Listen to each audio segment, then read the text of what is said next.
Hello friends, आज हम इस वीडियो में एनसीईआरटी पर आधारित क्लास 10th का ज्योग्राफी बुक से अध्याय 5 खनिज तथा ऊर्जा संसाधन से संबंधित महत्वपूर्ण प्रश्नों को डिस्कस करेंगे। इससे पहले ऑलरेडी हमने क्लास 6, 7, 8 और 9 का पूरा ज्योग्राफी कवर कर लिया है।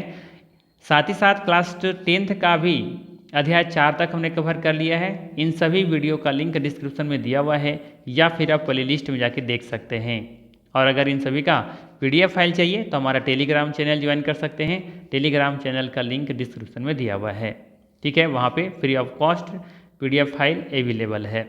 तो चलिए फिर शुरू करते हैं और देखते हैं आज का पहला सवाल। आज का पहला सवाल है, निम्नलिखित में से कौन सा खनिज पदार्थ के अवशिष्ट भार को त्यागता हुआ चट्टानों के अपघटन से बनता है? ऑप्शन है कोयला, बॉक्साइट, सोना या फिर जस्ता। सही आंसर इसका बॉक्साइट। बॉक्साइट खनिज पदार्थ के अवशिष्ट भार को त्यागता हुआ चट्टानों के अपघटन से बनता है, ठीक है। देखिएगा, खनिजों के निर्माण की एक अन्य विधि धरातलीय चट्टानों का अपघटन है। चट्टानों के घुलनशील तत्वों के अपर्दन के पश्चात, क्या कह रहा है, चट्टानों के घुलनशील तत्वों के अपर्दन के पश्चात अयस्क वाली अवशिष्ट चट्टानें रह जाती हैं, ठीक है। और बॉक्साइट इसी प्रकार से निर्माण होता है, ठीक है। तो यहाँ पे बिल्कुल ही सही आंसर क्या हो जाएगा, बी ऑप्शन। अगला सवाल है, झारखंड में स्थित कोडरमा निम्नलिखित में से किस खनिज का अग्रणी उत्पादक है? ऑप्शन है बॉक्साइट, अभ्रक, लौह या फिर तांबा। सही आंसर हो जाएगा अभ्रक। झारखंड में स्थित कोडरमा अभ्रक खनिज का अग्रणी उत्पादक है, ठीक है। बी ऑप्शन बिल्कुल करेक्ट है। इसके अलावा ध्यान रखिएगा, अभ्रक के निक्षेप छोटा नागपुर पठार के उत्तरी पहाड़ी किनारों पर पाए जाते हैं। बिहार झारखंड की कोडरमा, गया, हजारीबाग पेटी अग्रणी उत्पादक है। बिहार झारखंड की जो कोडरमा, गया और हजारीबाग की जो पेटी है, यहाँ पे देखेंगे कि अभ्रक का उत्पादन होता है। और राजस्थान के मुख्य अभ्रक उत्पादक क्षेत्र अजमेर के आसपास में है, जबकि आंध्र प्रदेश की नेल्लौर अभ्रक पेटी भी देश की महत्वपूर्ण उत्पादक पेटी है, ठीक है। तो नेल्लौर भी याद रखना है, अजमेर भी याद रखना है, और ये तो आपको याद रखना ही है, कोडरमा, गया और हजारीबाग इन पेटियों में अभ्रक का निक्षेप पाए जाते हैं, याद रखनी है। अगला सवाल है, निम्नलिखित चट्टानों में से किस चट्टान के स्तरों में खनिजों का निक्षेपण और संचयन होता है? सवाल है, निम्नलिखित चट्टानों में से किस चट्टान के स्तरों में खनिजों का निक्षेपण और संचयन होता है? ऑप्शन है तलछटी चट्टानें, अग्नेय चट्टानें, कायंद्रित चट्टानें या फिर इनमें से कोई नहीं। करेक्ट हो जाएगा इसका ऑप्शन सी, कायंत्रित चट्टानें, ठीक है। कायंत्रित चट्टानों के स्तरों में खनिजों का निक्षेपण और संचयन होता है, ठीक है। सी ऑप्शन यहाँ पे सही है। अगला सवाल है, मोनाजाइट रेत में निम्नलिखित में से कौन सा खनिज पाया जाता है? सवाल है, मोनाजाइट रेत में निम्नलिखित में से कौन सा खनिज पाया जाता है? ऑप्शन है खनिज तेल, यूरेनियम, थोरियम या फिर कोयला। सही आंसर इसका थोरियम, अर्थात सी ऑप्शन यहाँ पे सही है। याद रखिएगा, यूरेनियम और थोरियम, ठीक है, ये ध्यान रखिएगा, यूरेनियम और थोरियम झारखंड और राजस्थान की अरावली पर्वत श्रृंखलाओं में पाई जाती हैं, ठीक है। यूरेनियम और थोरियम झारखंड और राजस्थान की अरावली पर्वत श्रृंखलाओं में पाए जाते हैं, आपको याद रखना है। और साथ ही साथ थोरियम के बारे में याद रखना है कि ये केरल में मिलने वाली मोनाजाइट रेत में ये थोरियम पाई जाती हैं, ठीक है। चलिए अगला सवाल लेते हैं। भारत का सबसे बड़ा बॉक्साइट उत्पादक राज्य है, बताना है भारत का सबसे बड़ा बॉक्साइट उत्पादक राज्य कौन सा है? ऑप्शन दे रखा है मध्य प्रदेश, झारखंड, उड़ीसा या फिर उत्तराखंड। सही आंसर है इसका उड़ीसा। भारत का सबसे बड़ा बॉक्साइट उत्पादक राज्य कौन सा है? उड़ीसा है। इस डायग्राम के माध्यम से देख सकते हैं। बॉक्साइट उत्पादन में राज्यों का अंश प्रतिशत में दे रखा है, ये 2018-19 का रिपोर्ट है, जिसमें देखेंगे कि उड़ीसा 65% उत्पादन करता है, जबकि दूसरे नंबर पर आप देखेंगे तो झारखंड है, फिर गुजरात, फिर महाराष्ट्र, छत्तीसगढ़ और फिर मध्य प्रदेश और बाकी 1% अन्य में है, ठीक है। तो याद रखना है पहले स्थान पर कौन सा है बॉक्साइट के उत्पादन में? उड़ीसा, और दूसरे नंबर पर है झारखंड, जबकि तीसरे नंबर पर है गुजरात, ठीक है। तो ये आपको याद रखनी है।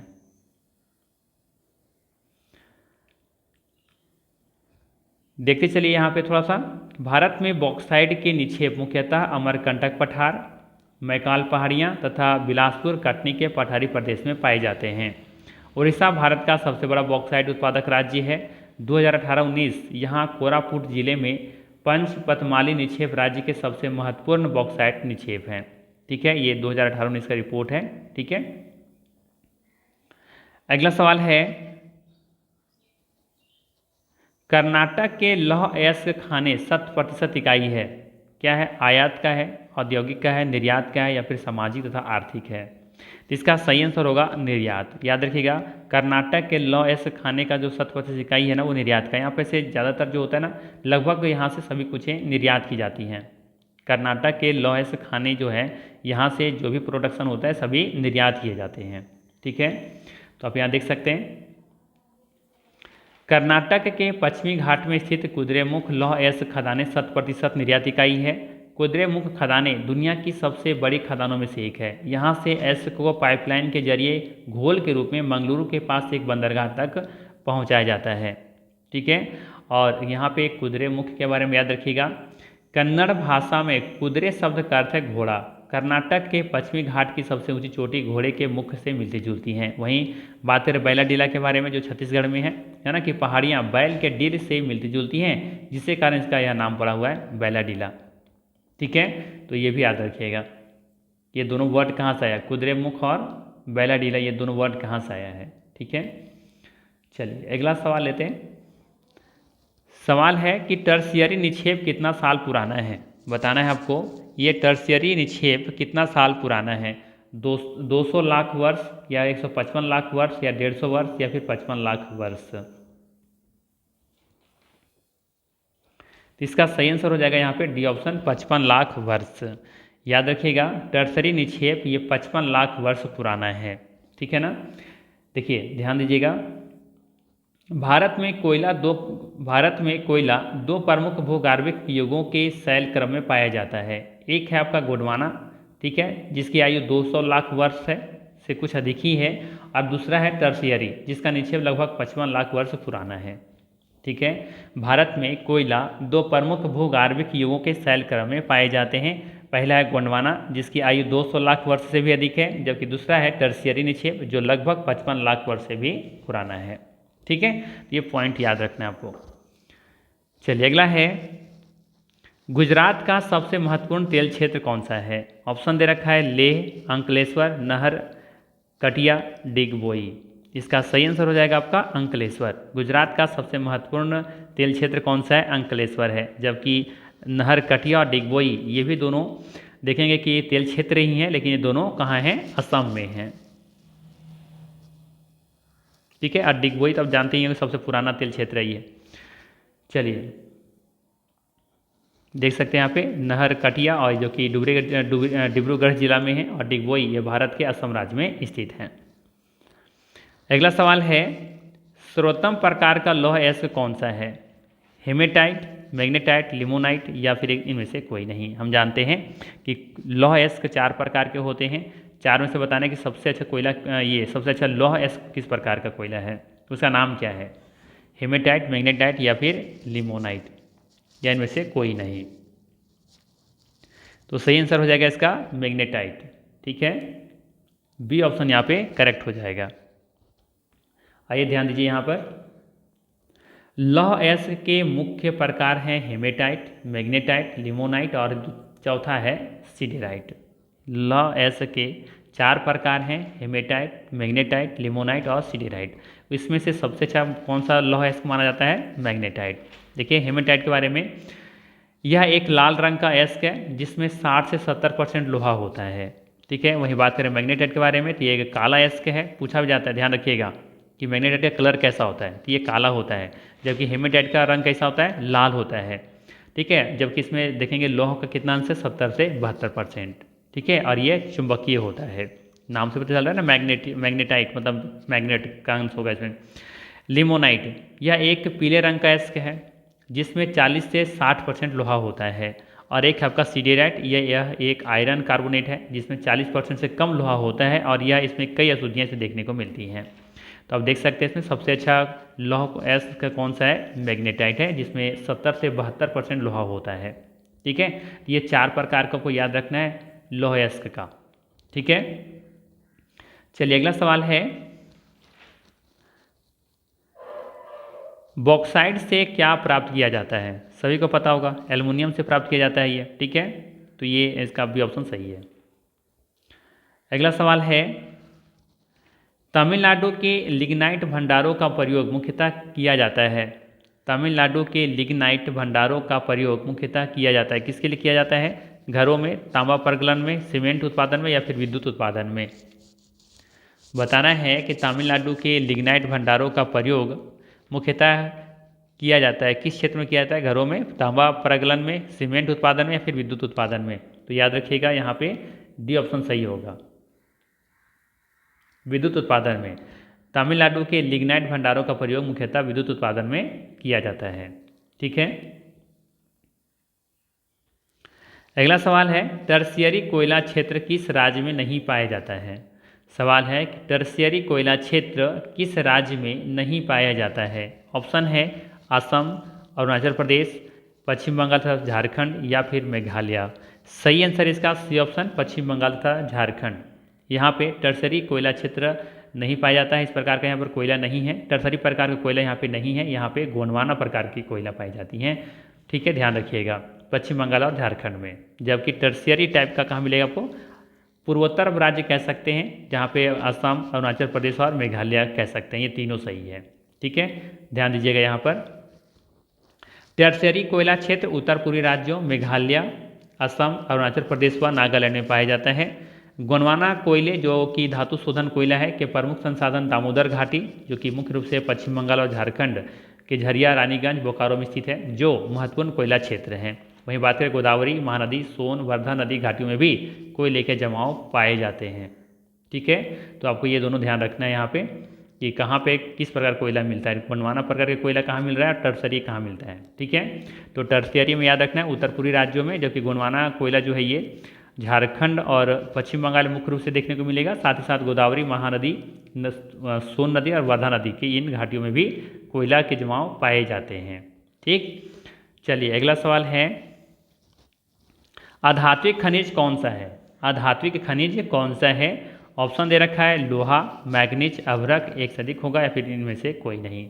तो जाहिर सी बात है, नाम से ही पता चला है अधात्विक, जिसमें कि धातु का अंश नहीं होना चाहिए, तो लोहा और मैग्नीज होगा। जबकि इसका सही आंसर क्या हो जाएगा यहाँ पे? अभ्रक। अभ्रक अधात्विक खनिज है। ठीक है, यहाँ पे देखिए अधात्विक खनिज अभ्रक है कौन कौन। यहाँ देखिए अधात्विक खनिज के अंतर्गत कोयला, पेट्रोलियम, अभ्रक, पोटास, पाइराइट, नमक, गंधक, हीरा, संगमरमर, चूना पत्थर, जिप्सम, नाइट्रेट, ग्रेनाइट आदि सभी क्या हैं? ये सभी अधात्विक खनिज हैं। जबकि धात्विक खनिज के अंतर्गत लौहयस्क है, मैग्नीज है, टंगस्टन है, तांबा, सीसा, जस्ता, बॉक्साइट, सोना, चांदी, टीन है ना, इल्मेनाइट, ये सभी क्या हैं? ये सभी धात्विक खनिज हैं। ठीक है, चलिए अगला सवाल है, निम्नलिखित में से कौन सा राज्य भारत के लौह अयस्क उत्पादक राज्य है? बताना है, निम्नलिखित में से कौन सा राज्य भारत के लौह अयस्क उत्पादक राज्य है? ऑप्शन है झारखंड, छत्तीसगढ़, उड़ीसा या फिर इनमें से सभी।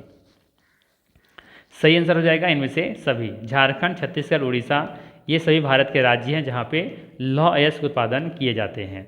ठीक है, ध्यान दीजिएगा, भारत के लौह अयस्क उत्पादक राज्य कौन कौन से? झारखंड, छत्तीसगढ़, उड़ीसा और गोवा। अगला सवाल है, निम्नलिखित में से कौन सा राज्य भारत के मैग्नीज अयस्क का उत्पादक राज्य है? बताना है, निम्नलिखित में से कौन सा राज्य भारत के मैग्नीज अयस्क उत्पादक राज्य है? ऑप्शन दे रखा है आपका महाराष्ट्र, मध्य प्रदेश, उड़ीसा या इनमें से सभी।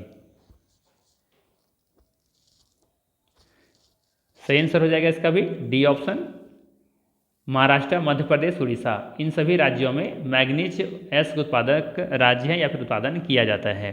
ठीक है, ध्यान दीजिएगा, यहाँ पे इंपॉर्टेंट पॉइंट लिखी गई हैं। भारत के मैग्नीज अयस्क उत्पादक राज्य कौन कौन से हैं? महाराष्ट्र, मध्य प्रदेश, उड़ीसा और आंध्र प्रदेश। वहीं बॉक्साइट उत्पादक राज्य कौन कौन से हैं? झारखंड, उड़ीसा, गुजरात और महाराष्ट्र। भारत के 4 प्रसिद्ध अभ्रक उत्पादक राज्य कौन कौन से हैं? तो झारखंड, बिहार और आंध्र प्रदेश, साथ ही साथ राजस्थान को भी इंक्लूड करेंगे हम लोग। भारत के 3 सबसे महत्वपूर्ण कोयला उत्पादक राज्य कौन कौन से हैं? तो झारखंड, पश्चिम बंगाल और छत्तीसगढ़ है। इसके बाद भारत के 4 महत्वपूर्ण राज्य जहां चूना पत्थर पाया जाता है, मध्य प्रदेश, छत्तीसगढ़, राजस्थान और कर्नाटक।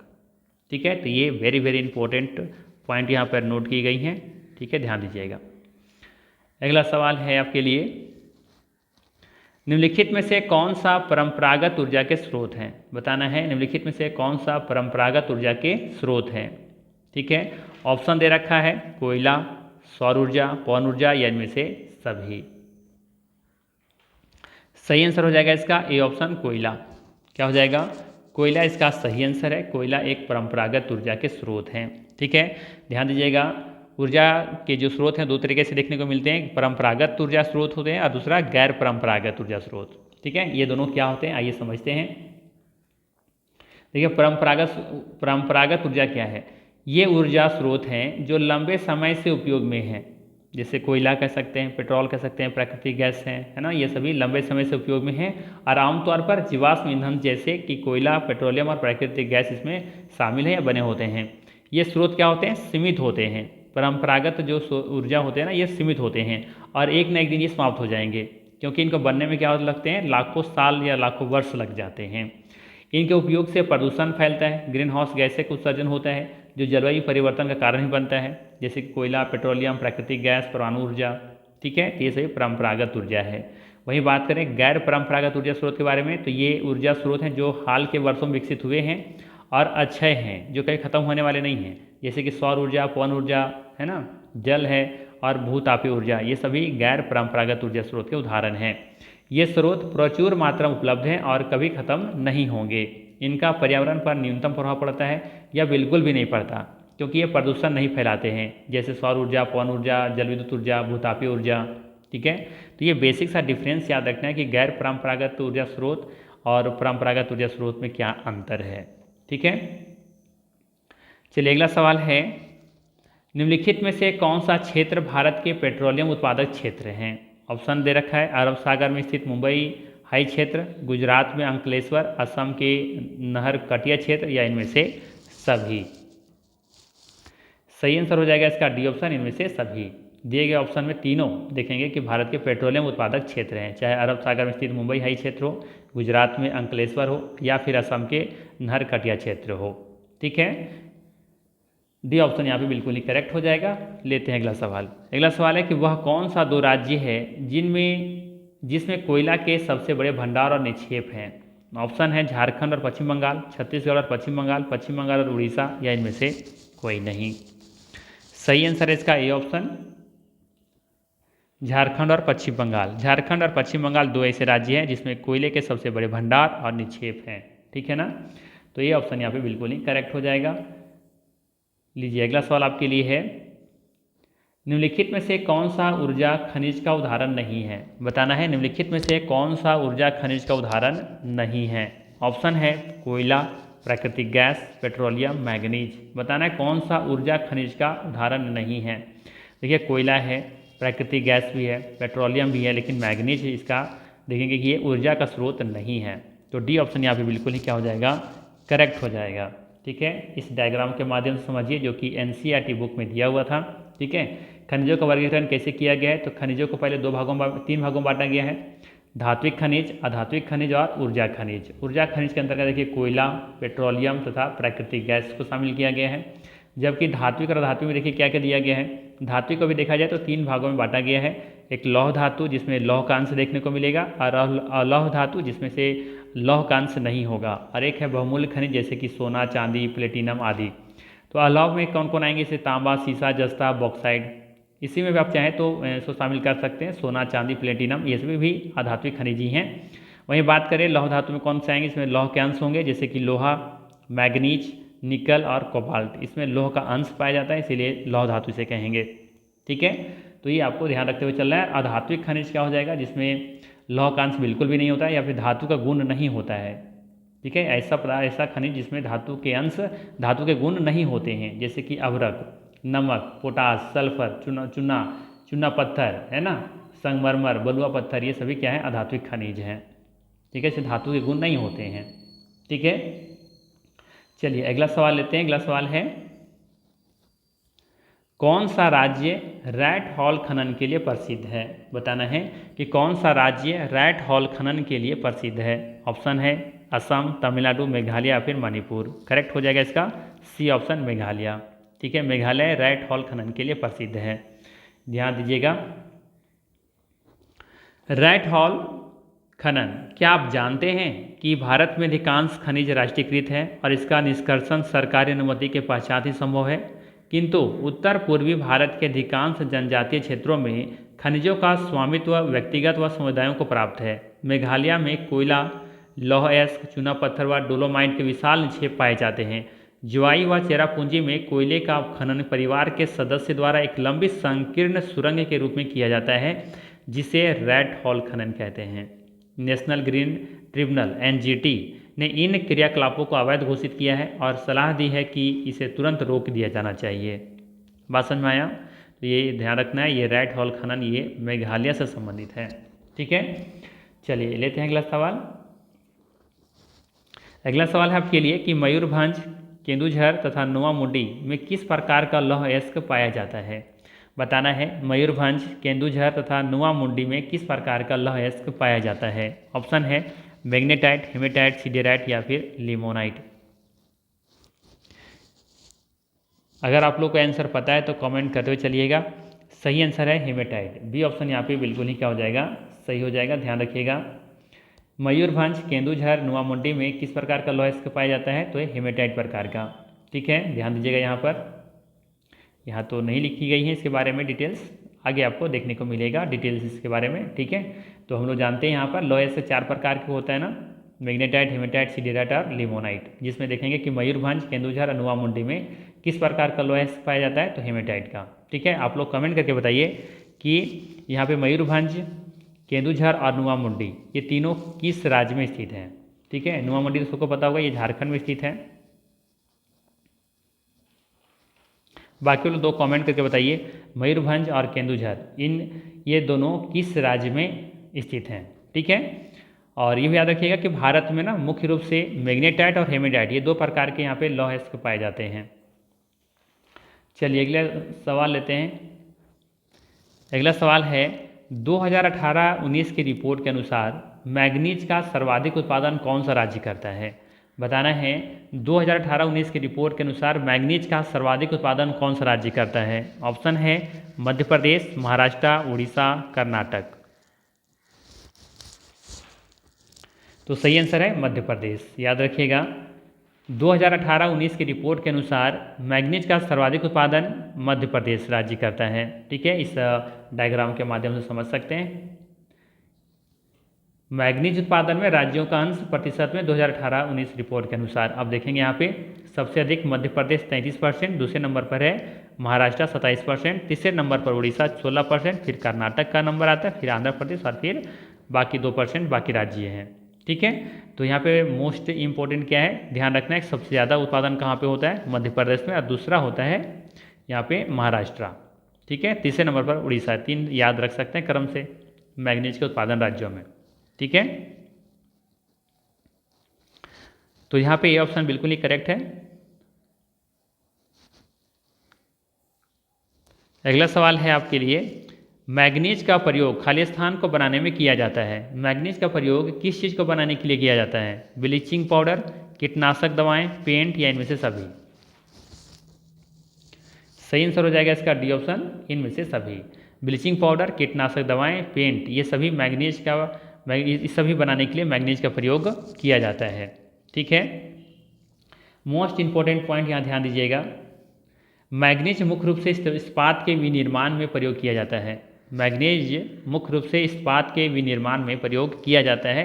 इससे भी इंपॉर्टेंट पॉइंट इसके आगे है कि 1 टन इस्पात बनाने में लगभग 10 किलोग्राम मैग्नीज की आवश्यकता होती है। सवाल आ भी सकता है, ध्यान रखिएगा, ये एनसीईआरटी का लाइन हमने उठा के यहाँ पे रखा है। 1 टन इस्पात बनाने में लगभग 10 किलोग्राम मैग्नीज की आवश्यकता होती है। ठीक है, और इसका उपयोग ब्लीचिंग पाउडर, कीटनाशक दवाएं व पेंट बनाने में किया जाता है। चलिए अगला सवाल आपके लिए है, तांबा उत्पादन के लिए प्रसिद्ध खेतड़ी किस राज्य में स्थित है। तांबा उत्पादन के लिए प्रसिद्ध खेतड़ी किस राज्य में स्थित है? ऑप्शन है मध्य प्रदेश, राजस्थान, उड़ीसा या फिर झारखंड। बताना है आपको कि तांबा उत्पादन के लिए प्रसिद्ध खेतड़ी किस राज्य में स्थित है।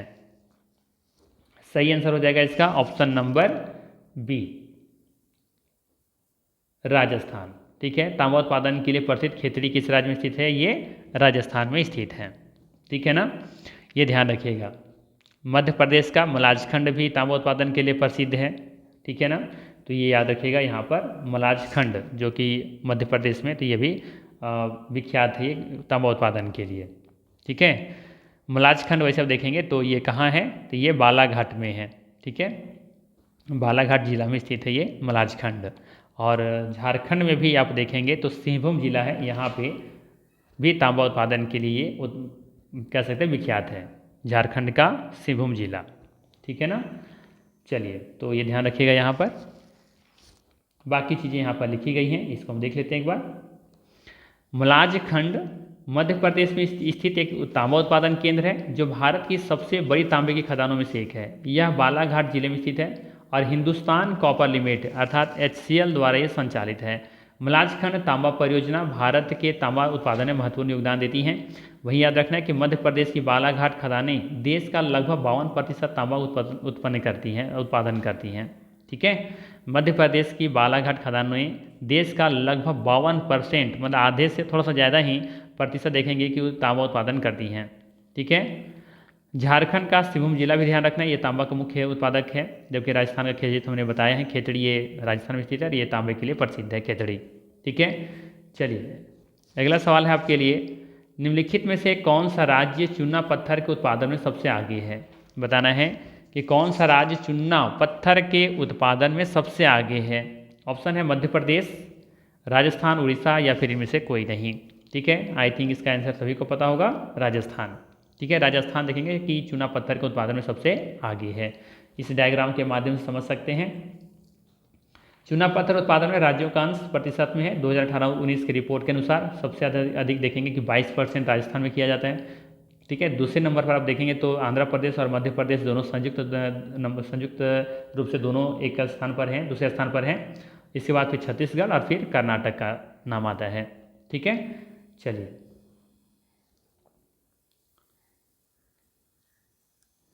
अगला सवाल है आपके लिए, निम्न में से किस राज्य में लिग्नाइट कोयला भंडार की सबसे ज़्यादा है? बताना है कि निम्न में से किस राज्य में लिग्नाइट कोयला भंडार की संख्या सबसे ज़्यादा है। ऑप्शन दे रखा है उड़ीसा, असम, तमिलनाडु या फिर झारखंड। सही आंसर है इसका तमिलनाडु।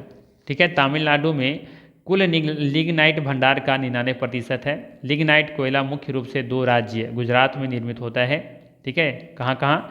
एक तो आपका हो जाएगा आपका तमिलनाडु और दूसरा गुजरात। ठीक है, इसके अलावा राजस्थान एवं जम्मू कश्मीर में भी लिग्नाइट के लघु कोयला क्षेत्र पाए जाते हैं। ठीक है, याद रखिएगा। और एक पॉइंट और याद रखिएगा यहाँ पर कि तमिलनाडु में नेवेली में लिग्नाइट क्षेत्र है। नेवेली भारत का सबसे बड़ा लिग्नाइट कोयला खदान है। ठीक है, चलिए अगला सवाल है, निम्नलिखित में से कौन सा एक कोयले का प्रकार नहीं है? ऑप्शन है एंथ्रासाइट, बिटुमिनस, डोलोमाइट, लिग्नाइट। सही आंसर हो जाएगा यहाँ पे सी ऑप्शन, डोलोमाइट। ठीक है, हम लोग जानते हैं कि कोयले के 4 प्रकार हैं, कौन कौन सा? लिग्नाइट, बिटुमिनस, ठीक है, एंथ्रासाइट और पीट। ये 4 प्रकार के कोयला देखने को मिलती हैं। ठीक है, एंथ्रासाइट, बिटुमिनस, लिग्नाइट और एक चौथा है पीट। और ये सबसे निम्न स्तरीय कोयला होता है, ये सबसे निम्न प्रकार का कोयला होता है ये। ठीक है ना। डोलोमाइट क्या है? तो डोलोमाइट एक सामान्य प्रकार की चट्टान है। ठीक है, यह चूना पत्थर का एक रूप होता है जो मैग्नीशियम कार्बोनेट और कैल्शियम कार्बोनेट के लगभग बराबर भागों में ये समृद्ध होता है ये। ठीक है, डोलोमाइट तो एक कह सकते हैं कि ये चूना पत्थर का एक प्रकार है, एक रूप है। ठीक है,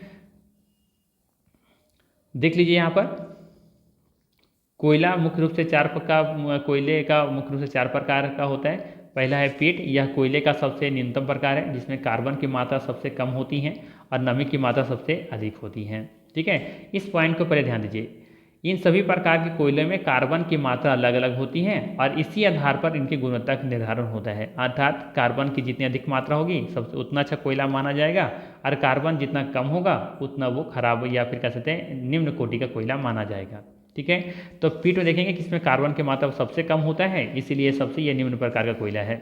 ठीक है, वहीं बात करें लिग्नाइट के बारे में तो इसे भूरा कोयला भी कहा जाता है और यह पीट से बेहतर गुणवत्ता का होता है, लेकिन फिर भी इसमें कार्बन की मात्रा कम होती है।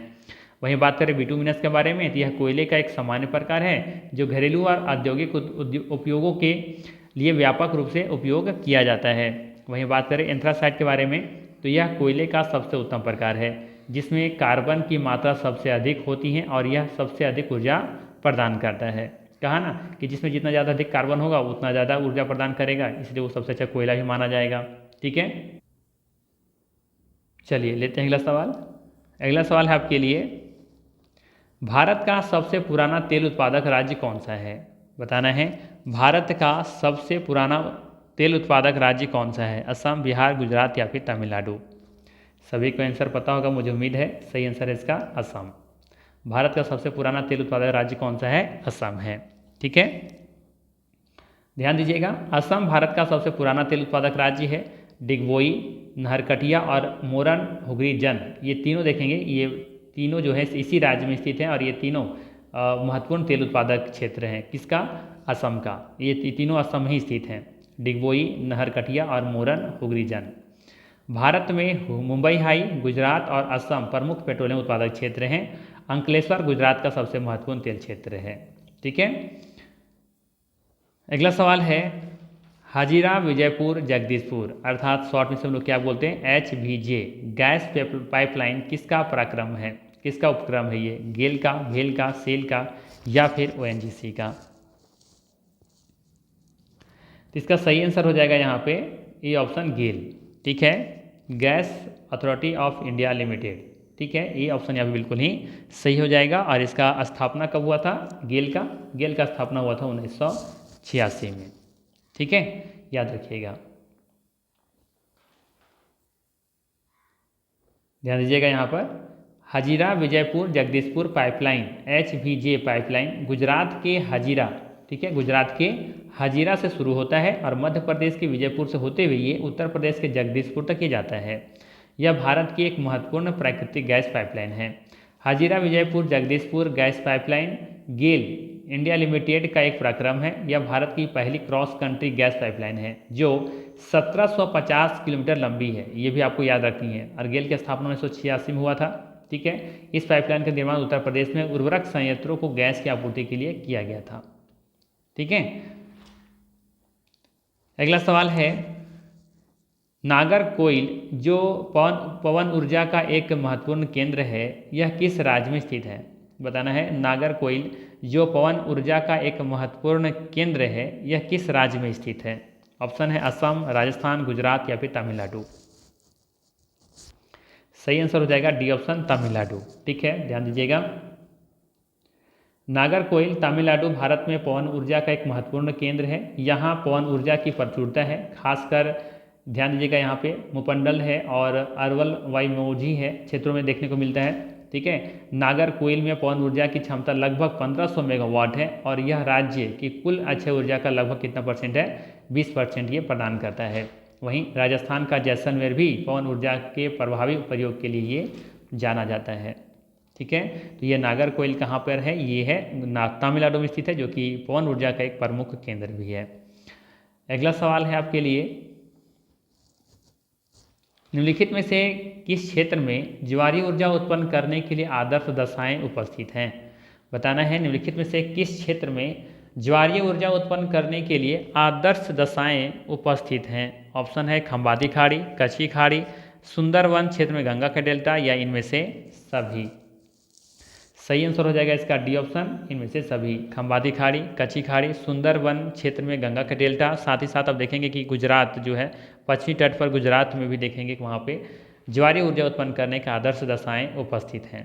ठीक है, तो ये तीन याद रखना है आपको यहाँ से, खंबाती खाड़ी, कच्ची खाड़ी, सुंदरवन क्षेत्र में गंगा का डेल्टा। इन सभी क्षेत्रों में ज्वारीय ऊर्जा उत्पन्न करने के लिए आदर्श दशाएं देखने को मिलती हैं, उपस्थित हैं। चलिए अगला सवाल है आपके लिए, भूतापीय ऊर्जा के दोहन के लिए भारत में 2 प्रायोगिक परियोजनाएं कहाँ शुरू की गई हैं? ठीक है, सवाल क्या है? भूतापीय ऊर्जा के दोहन के लिए भारत में 2 प्रायोगिक परियोजनाएं कहाँ शुरू की गई हैं? ऑप्शन दे रखा है पूगा घाटी और कच्ची खाड़ी, पार्वती घाटी और पूगा घाटी, सुंदरवन क्षेत्र में गंगा का डेल्टा, सुंदरवन क्षेत्र में गंगा का डेल्टा में, या फिर इनमें से सभी।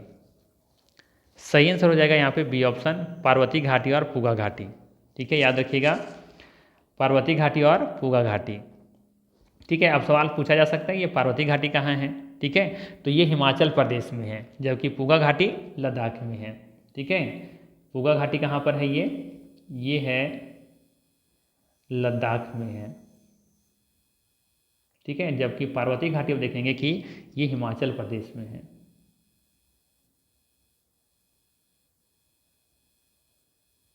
ठीक है, तो भूतापीय ऊर्जा के दोहन के लिए भारत में 2 प्रायोगिक परियोजनाएं कहाँ शुरू की गई हैं? पार्वती घाटी और पूगा घाटी, ये दोनों कहाँ हैं? लद्दाख और हिमाचल प्रदेश में स्थित हैं। ठीक है, तो ये आई थिंक 32 क्वेश्चन था। हाँ, 32 ही क्वेश्चन था इसमें। तो अगर ये वीडियो अच्छा लगा हो तो लाइक ज़रूर कीजिएगा, दोस्तों के बीच शेयर ज़रूर कीजिएगा। बहुत मेहनत से आप लोग के लिए वीडियो बनाते हैं, और वीडियो पसंद आए तो ज़रूर लाइक कीजिएगा। चैनल पर नए हैं तो ज़रूर सब्सक्राइब कर लीजिएगा। ठीक है, तो चलिए फिर मिलते हैं इसी तरह के नेक्स्ट वीडियो में। Thanks for watching.